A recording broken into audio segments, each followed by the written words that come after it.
telling us quite clearly, Yoga Chitta Vritti Nirodha. It is telling us that yoga is the suspension of the transformation of the thinking principle.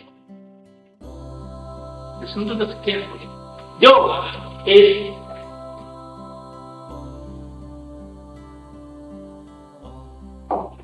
yoga is the transformation.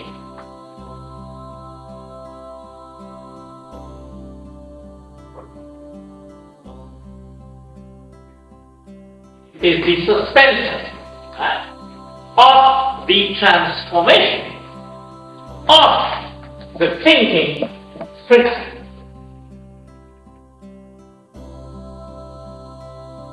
If a thought is already started,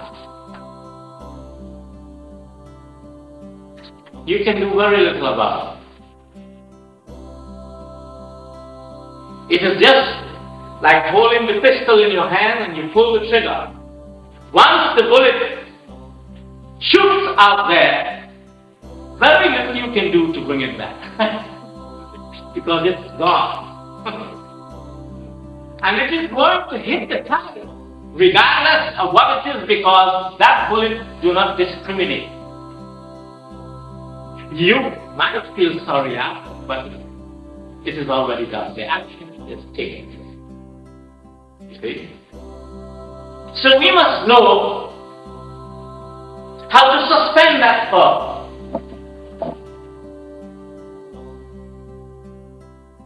Before it goes.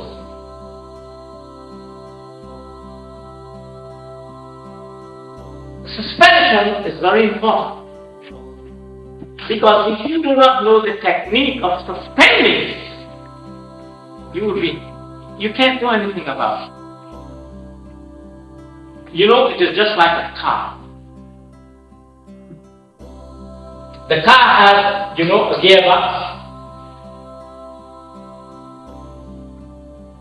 And when we want to change speed, we have to suspend the functioning of that gearbox. And if we don't know how to do that and we want to push and change again, we will just mash the gearbox up. Right? So that is why they put the gearbox in the car, so that you can suspend the activities of the gearbox and change your speed. Particularly when you want to go backwards or forwards. So we have the manual transmission and now we have the automatic. But in any case, there is a brief period of that suspension. It is the same thing with the functioning of the mind. The mind is functioning. You have one thought, you have two, and that's how it is. And the velocity of the mind is tremendous.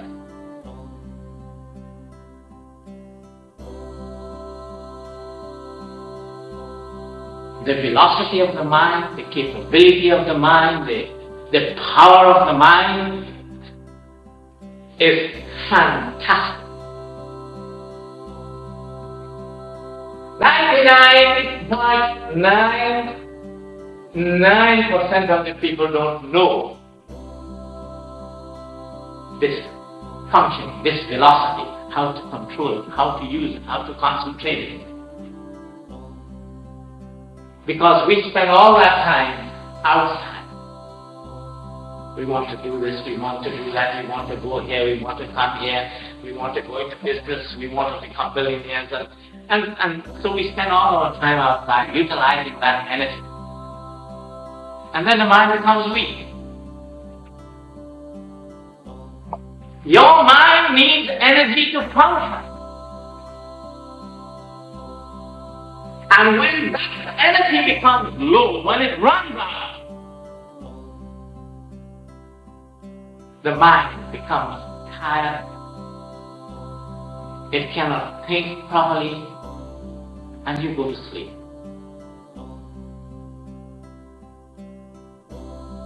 You go to sleep not because you need sleep. You know this idea that what the doctors are telling us, you must sleep 8 hours a day, is rubbish.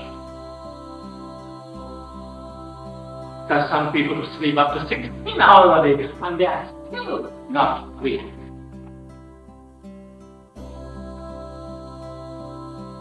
The point is that if you are using up energy faster than you can supply, there must be a breakdown. So you go to sleep not because you want to sleep, but because the mind needs energy to function. And sleeping is a process of getting the mind near the source of energy. Near the source of energy. Not direct in contact with the energy. Near it. And during sleep, it gets to that state and it absorbs the energy from the source. And as soon as the mind is regenerated enough energy, you don't need an alarm clock. And if your body or the mind does not get enough energy, and you wake up before that regenerating period, you feel very hazy. The mind is not functioning as it should. It doesn't have the awareness it needs. And sometimes that takes sometimes up to a few hours so that the person begins to be back to normal. So we have to know, right, how to get the mind to a conscious contact with the source so that it will be getting energy from the unlimited source. Right? Then you don't need sleep. It is only ignorant people sleep. Right? Of course, it's a very strong word to use, right? Will I have a PhD degree in that, and will I have a goodness knows what in this in engineering, and I'm a doctor, a lawyer, goodness knows, and things like that. But here we are speaking from the standpoint of wisdom. And when we are using the word illumination, right? And if that something is illumined, there's no room for sleep. But when it is not there, you sleep. Guru Brahma, Guru Vishnu,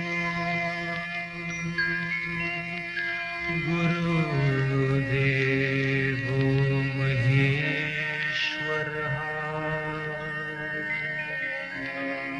Guru Sakshat Param Brahma.